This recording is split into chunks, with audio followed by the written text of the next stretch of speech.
Hello and welcome to Inside Indiana Business. I'm Gary Dick. Well, Indiana is certainly known for basketball, and in just a few months, the state of Indiana will be in the spotlight for basketball like never before, as hundreds of student athletes, coaches, administrators, and many others will descend upon Indianapolis and central Indiana for the entire 67-game NCAA men's basketball tournament. Ball State economist Mike Hicks says the economic impact could rival that of the Super Bowl, which was hosted here in Indianapolis in 2012. And for more on the big plans, what they could mean for Indianapolis, West Lafayette, and Bloomington, and the state of Indiana, pleased to be joined, as always, by NCAA Senior Vice President of Basketball, Dan Gavitt. Dan, welcome to the program. My pleasure. Happy New Year. Happy New Year to you as well. It's been a busy, maybe busier than normal New Year, certainly for you and many people at the NCAA. This was big news. The organization came out several months ago saying the intent was for Indianapolis and Indiana to host the entire tournament. He had a lot of negotiating and a lot of the details that had to be worked out. This is a big undertaking. Indiana uniquely, I think, positioned, Indianapolis in particular, to host this event. Were other venues, other locations considered? They were most definitely, but really our focus all along was on Indianapolis and the state of Indiana. Incredible history and tradition for the tournament here, of course, and just incredible relationships with success of having March Madness hosted here so successfully so many times. So while others were considered, the work over the last several weeks to come to Monday's exciting announcement was really focused on Indianapolis. Dan, give us some perspective at how many moving parts were involved in bringing this deal together. The venues are one thing here in Indianapolis, down in Bloomington, up in West Lafayette as well. But the medical, the health protocols that associated with this tournament in light of the pandemic, how enormous was this undertaking?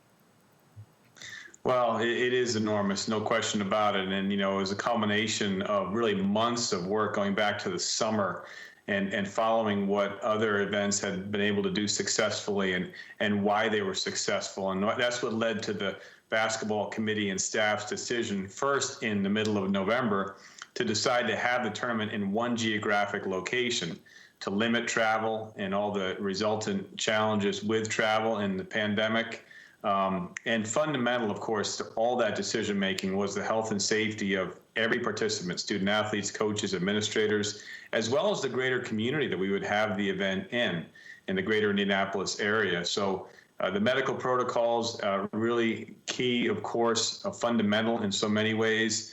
We've worked very carefully and very closely and well with the Marion County Health Department, with Dr. Virginia Kane, with the State Health Department, Dr. Christina Box, and with IU Health as a local partner here and a health provider that can help us to negotiate through this pandemic in a very safe and responsible way. So a lot of details, still a lot of details, frankly, to work out in the coming weeks and months before March, but many assurances that we needed in order to be able to be confident to make the announcement on Monday.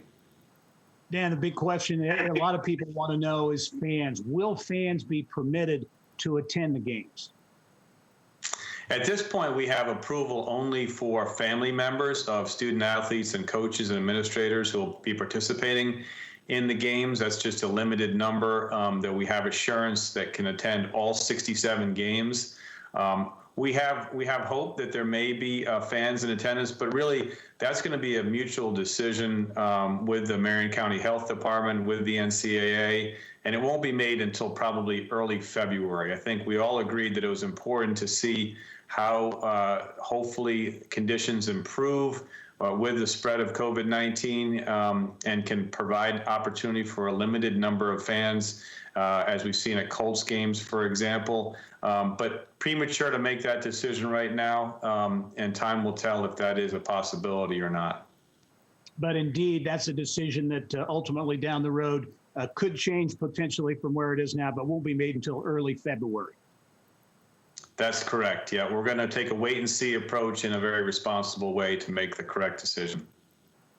Dan Gavitt is the Vice President of Basketball at the NCAA. Dan, we appreciate the perspective and all of the hard work that's going into March Madness. I know you indicated at the news conference this will be a very special, a unique event. And I think a lot of people here are confident Indianapolis and Indiana can pull it off. Appreciate you being here, and we'll talk to you soon.